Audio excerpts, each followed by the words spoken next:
Hello and welcome. Thanks for joining us.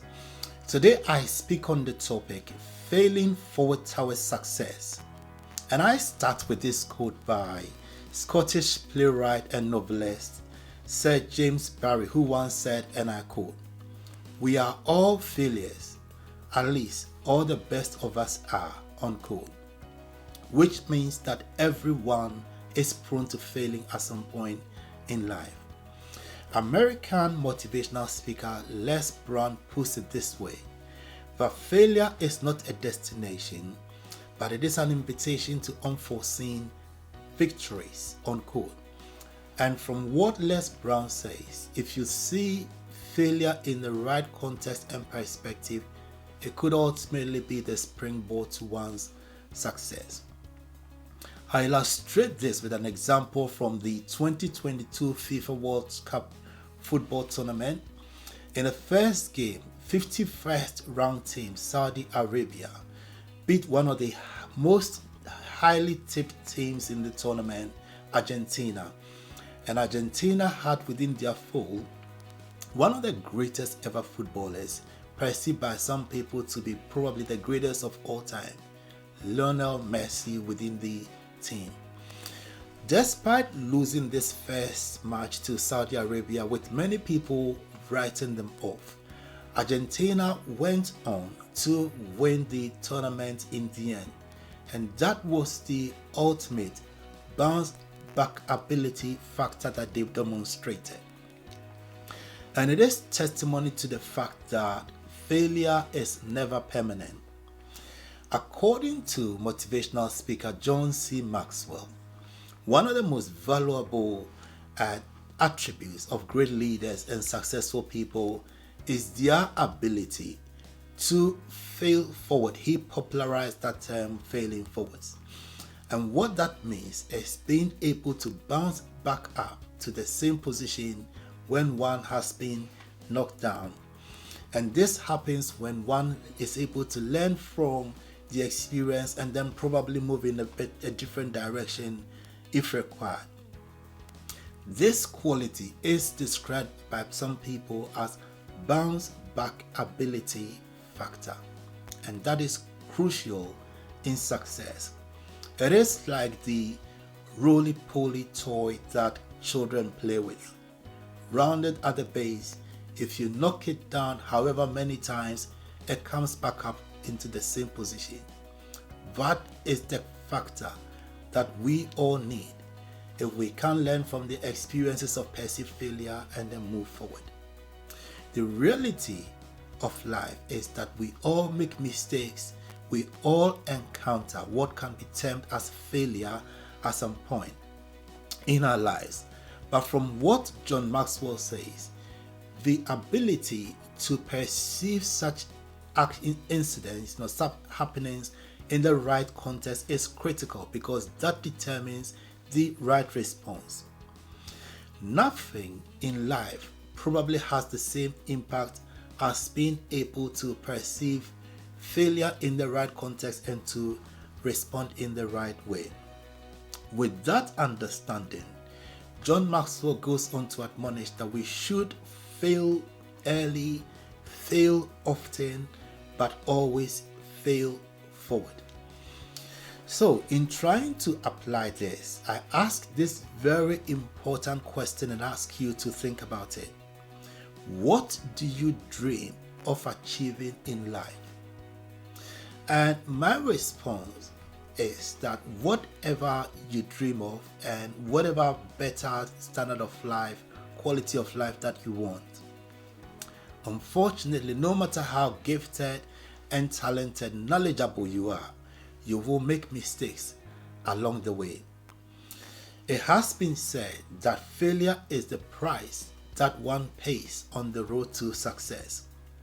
The good news, however, is that the better you are at failing forward, the sooner you can accomplish your dreams. Every successful person in this life, at some point in their life, has and will encounter failure. According to American business professor Lisa Amos, Entrepreneurs fail on average in at least 3.8 business ventures that they start. For the likes of former American President, billionaire Donald Trump, they experienced it even greater than this average by the learned professor. It is recorded that Donald Trump has been declared bankrupt in at least 6 business endeavors. 6 times in his business life, he has been declared bankrupt. This doesn't include the at least a dozen businesses that he started and failed.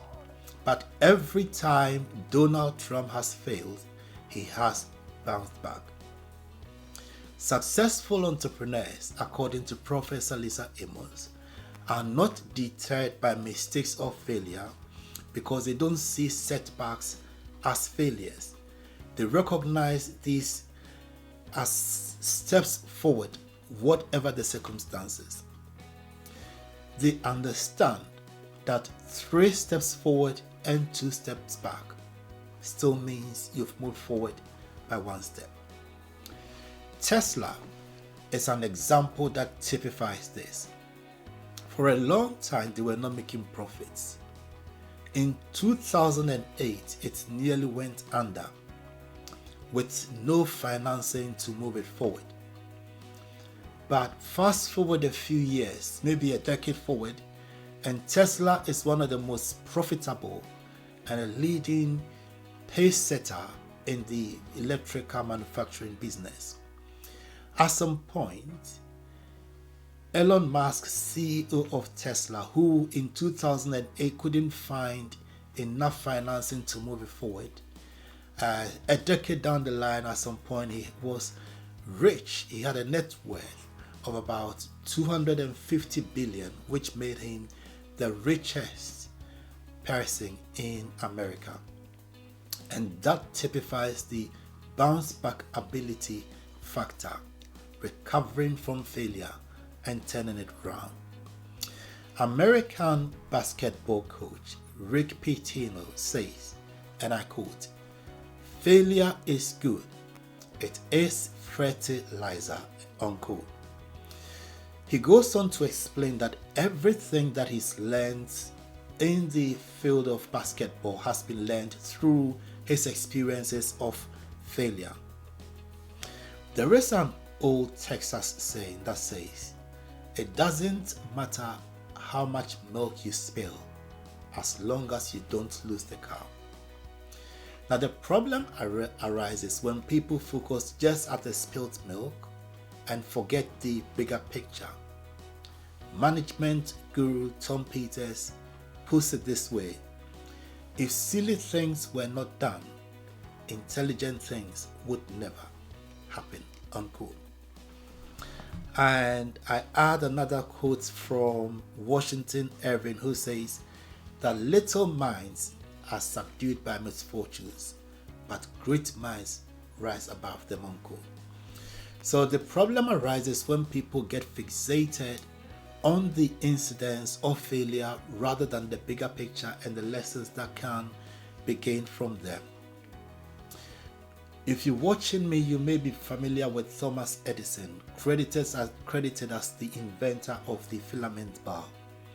His contribution to science and life is one of the greatest, but it is on record that he failed at least 10,000 times in his endeavor and effort to invent this particular thing, the filament bulb.